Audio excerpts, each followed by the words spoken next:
The Beyond the Fame podcast is fed by Lido Pizza. Lido Pizza never cuts corners. For menu and locations, visit LidoPizza.com. And of course, this podcast would not be possible without our longtime title sponsor, the Hollywood Casino at Charlestown Races in West Virginia. Rounding out September, entertainment includes Theory of a Dead Man on September 27th. Details and tickets at HollywoodCasinoCharlestown.com. Must be 21 to enter the casino floor and attend a show. Gambling problem? Call 1-800-GAMBLER.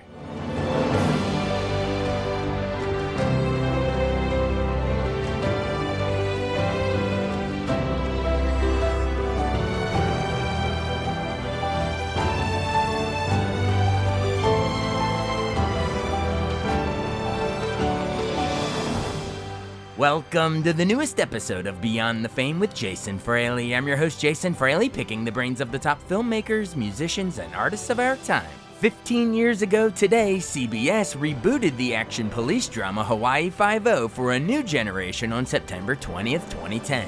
I spoke about it with TV legend Carol Burnett when she called in to promote her recurring role on the reboot in 2016. Hello, Jason. Hello, Carol Burnett. This is quite How are you? Good, quite the treat for a random Thursday. Well, thank you. Thanks so much for coming on. So, Sure. obviously, we're here to talk. I guess it's a guest role, although I think you're returning as Aunt Deb, right? In the new Hawaii. Right. This will be the third time I've been on as McGarrett's aunt on Hawaii Five-0. Yes, this is the new Hawaii Five-0 on CBS. And when was the first time you played the role, and the second, and now the It third? was about 2 years ago. Okay. So I've been on every year since then. This, as I say, this is my third appearance. And the episode, the latest one, is about stolen Japanese World War II bombs left hidden on Hawaii. What's the deal? Well, actually, that's not part of my storyline. McGarrett and I have a different storyline. They do two storylines on shows like this, where there's an A line and a B line. Sure. And Well, what's your guys' story? Our storyline is I've come back after I had been away for a while, and I have a bucket list of stuff that I want to do before I cash it in. So that's the storyline, and so it's funny, but it's also bittersweet. Gotcha. Why do you keep coming back? I mean, a lot of people guest star just once, but what keeps bringing you back to They Five? asked me, and I said I love the writing. I like the show very much, and I'm crazy about Alex, who plays McGarrett, and we have some good scenes together, and both off and on, we have off camera and on camera, we have a very good rapport. Awesome. I know the original Hawaii Five-0 started, I think, in '68, right around the same time as your show, which Carol Burnett's show in '67. Did you watch the original one? Were you a fan while you were doing your show as well? Welcome, Dano. Sure. Yeah, and then I was a guest star, not on that, but years later, I was on Magnum, PI, and that's when I first met Larry Minetti, who was on that show. And Larry has a running role now on Hawaii Five-0. So it was he who got me in touch with the producer of Hawaii Five-0, and they said, will you come on and get in the sandbox and play with us? So I was really happy to do that. Man, few people must be as fun to play in the sandbox as you, because you're outside the box. Funny. That is great. So I had no idea. So that actually dates back to a Magnum PI connection. Okay. Yeah, And then you've done appearances all the way up through, I think, Glee. I mean, we've been all over stuff. Yeah. Speaking of remakes like Hawaii Five-0, I know your legendary role as Miss Hannigan and Annie. That just got remade, too, with Cameron Diaz, I think, played it in the new one. What's your take on these old classics getting remade? Is there a place for it? How do you do it right? Well, I don't really know. It depends. Sometimes I think they're probably pretty good, and sometimes I think they should be left alone. Like, there are certain movies that shouldn't, a classic, It's a Wonderful Life. Right. I don't think you can do that any better than what it was. You know what I'm saying? What a great movie. Yeah. Well, it's funny you say that because Gone with the Wind wasn't untouchable for you with Scarlett O'Hara. Well, it wasn't exactly a remake. It was a total send-up. Exactly. Our excuse was that at that time when we were doing it, it was going to be shown on television. No, it was going to be shown they redid it, the color and all of that, and made the print better, and so it was going to be re-released in the movie theaters. So our premise was, for those of you who can't sit through it for 4 hours, we'll do it for you now in about 20 minutes.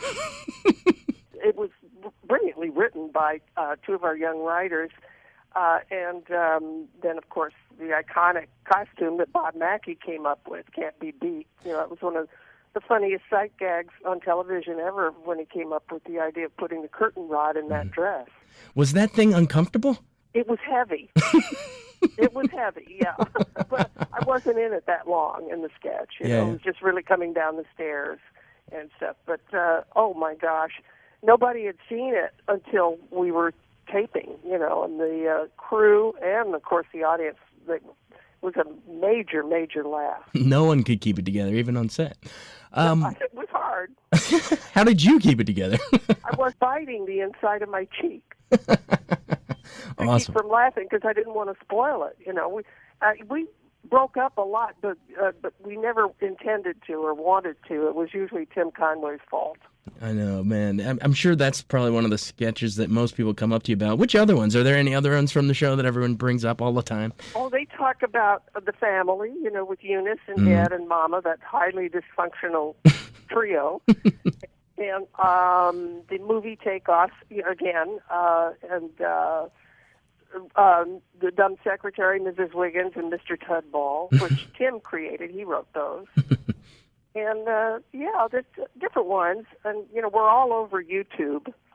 And I'm getting fan mail from 10-year-olds. It's just wonderful. Is there one that's, you know, the famous ones you listed with the family and, you know, the curtain rod, but is there anyone that you thought kind of went overlooked that was more of a personal favorite of yours? Well... Like an underrated gem?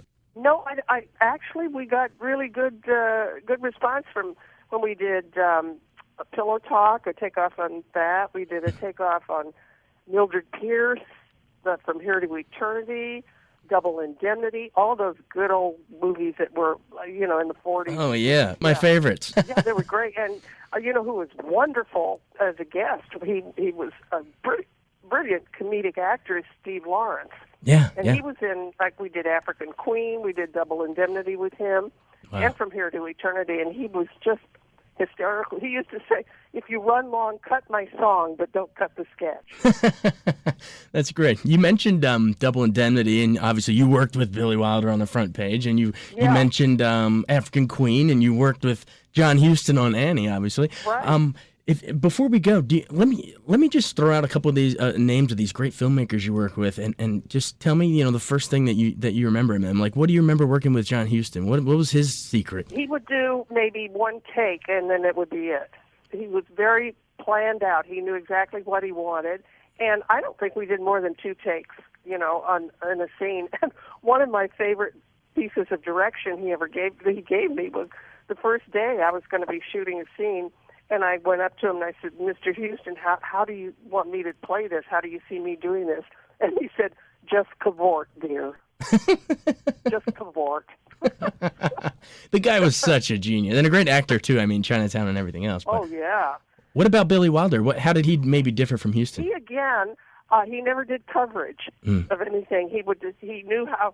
If he was going to have a scene with a bunch of people in it, that would be it. He wouldn't go and do the scene over and over again with close-ups of anybody. Or if it was going to be a close-up of Jack Lemmon, that was it for that scene, you know. So he had it all planned out. Man, that's great. And then you had Peter Bogdanovich in Noises Off. What was his trademark for you? Well, I just loved his stories that he would tell. Yeah. He loved telling stories, and he was very very sweet. Actually, Peter was very sweet. And then also Alan Alda directed you too, right? 4 seasons. Oh yeah. He wore several hats for that film. He was the writer, the director, and the star, and I think a co-producer of the 4 seasons. Wow. Yeah. And then I loved working with Robert Altman. Oh, the guy was genius. We were just talking about him in here the other day. The guy. Do you have a favorite Altman movie other than the one you were in? I think probably Nash and Nashville. God, they're so great. Yeah. They repay on repeat viewings, you know? You see all the people in the background doing different things. It's just amazing. Oh, yeah. No, and he loved it if you improvised. Yeah, definitely. Planting all the mics on all the it's just great That's ensemble right. stuff. Great stuff. That's right, yeah. He got us all together before we were going to do a wedding. There were, the whole cast, and he said something I never heard a director say before or since. He said, if any of you have an idea for a scene that you're doing, for dialogue or how you want to play it or something, I want you to come to me with your suggestion, because some of the best scenes I've ever had in my movies have been brought to me by the actors. Isn't that something? Wow. But then he said, either I'll do it, I'll take your idea, or I won't, but I do want you to come to me with any suggestion you might have. Do you find that was the case on, with comedy too? Not just these films, but like even on your show, the idea of improv friendly? Yeah. Absolutely. And I have to give our writers credit because, nowadays there's so many writers, they don't want you to change one word. Right. But we'd be rehearsing, and maybe Harvey would come up with a thought, or Tim, or me, or Vicki, and we'd say, well, let's try that. And we'd show it to the writers, and they would say, hey, that made it funnier, thank you. You've listed a lot of these classic filmmakers, but did you have like a comedy idol, like Lucille Ball, anything like that? Well, for me, I didn't watch, back in the covered wagon days, I didn't grow up on television. And so by the time I was really watching anything regularly, I was in New York, living in a boarding house, and I would watch Caesar's Hour every Saturday. So Sid Caesar was, to me, like he was an idol. And I think, when I got my show, I wanted it to be like the Gary Moore show that I was on as a second banana, but also like Sid, to have a rep company and to have do sketches and takeoffs and movie things and movie takeoffs and stuff like that. And that's what I really love doing. But Sid's show really was my favorite.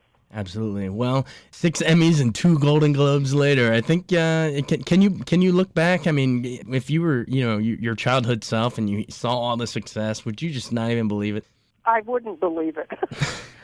It's I never dreamed, because as a kid I wanted to be a cartoonist, and then later I wanted to be a journalist. So the bug didn't bite for me with show business until I got to UCLA, and I joined the Daily Bruin. And all, but then I took a class in theater arts English because it offered writing courses, playwriting courses. Gotcha. But then being freshman, you had to take, if you majored in theater arts, you had to take scenery, lighting, and acting. And so I got into this acting class, and I did this funny scene, and I heard the laughs, and I thought, oh, that's really nice. And so that's when it happened. You were hooked. Yeah, I never dreamed I would wind up doing this, but I'm sure happy I did. But is the cartoonist still come out every now and then? Do you doodle on the script pages? I'll send for charity. I get a lot of requests to do a doodle or something, and I'll do that. But I don't draw that much. Awesome. Well, we're looking forward to seeing you doodling on Hawaii Five-0 here. And are you going to come back and do a 4th appearance ever? If they ask me. Well, you hear that, CBS? She wants to come back. All right. Thank you so much for being generous with your time. Thank you, dear. Hear my other, more in-depth conversation with Carol Burnett in the archives at BeyondTheFamePodcast.com. Thanks so much for listening to Beyond the Fame with Jason Fraley. Our theme music is Scott Buckley's Clarion. Remember to give us a 5-star rating if you like what you hear. We'll see you next time.